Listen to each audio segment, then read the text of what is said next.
मध्ये 12 तारखेच्या नंतर म्हणजे 12 जून 13 पासून ते 21 तारखेच्या जून पर्यंत तुमच्या पूर्व विदर्भ 6, 5, 11 जिल्ह्यामध्ये दररोज भाग बदलत पाऊस पडणार आहे. पाऊस पडल्याच्या नंतर तुमची जमिनीची ओल तपासा आणि तुम्ही तुमच्या पेरणीचा निर्णय घेऊ शकता. पण तुमच्या पूर्व विदर्भ आणि पश्चिम विदर्भाला आणखीन एक सांगू इच्छितो की 17, 18च्या नंतर तुमच्या पूर्व विदर्भ आणि पश्चिम विदर्भामध्ये मुसळधार पाऊस पडणार आहे, अतिमुसळधार पाऊस पडणार आहे, पूर परिस्थितीचा पाऊस येणार आहे. म्हणून हा अंदाज तुम्ही पूर्व विदर्भ पश्चिम विदर्भाच्या शेतकऱ्यांनी 17च्या नंतरचा हा अंदाज लक्षात घ्या. तुमच्या पूर्व आणि पश्चिम विदर्भामध्ये 11 जिल्ह्यामध्ये 12 जून पासून पाऊस वाढत जाणार आहे. म्हणून तुम्ही पूर्व विदर्भ आणि पश्चिम विदर्भातल्या शेतकऱ्यांनी हा खास करून अंदाज घ्यायचा.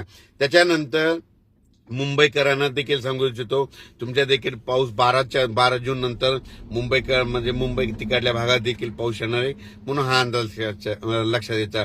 पूर्व विदर्भ, पश्चिम विदर्भ, दक्षिण महाराष्ट्र, उत्तर महाराष्ट्र, कोकणपट्टी, खानदेश सगळ्या जर विभागाचा पाऊस सांगायचा झाला तर तुम्हाला सांगतो 12 जूनच्या नंतर पाऊस असा 12ला वाढणार आहे, 13ला जास्त, 14ला जास्त, 15 असा वाढत सगळीकडे 20 जून पर्यंत संपूर्ण महाराष्ट्रात पाऊस पडून जाणार आहे आणि सगळ्या महाराष्ट्राची पेरणी जूनच्या शेवटच्या आठवड्यात होऊन जाणार आहे. म्हणून हा अंदाज लक्षात द्यायचा.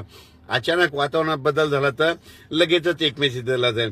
मी खास करून यावर्षी मी काय करत आहे, शेतकऱ्यांचं म्हणजे कोणी म्हणजे वंचित न राहण्यासाठी त्याच्यामुळं दररोजच एक अंदाज देत आहे. म्हणून सर्व शेतकऱ्यांना अंदाज लक्षात द्यायचा.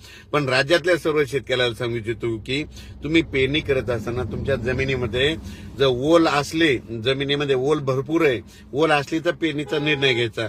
आणि लागवडी करणाऱ्या शेतकऱ्यांनी म्हणजे कापूस लागवड करणाऱ्यांनी त्यांनी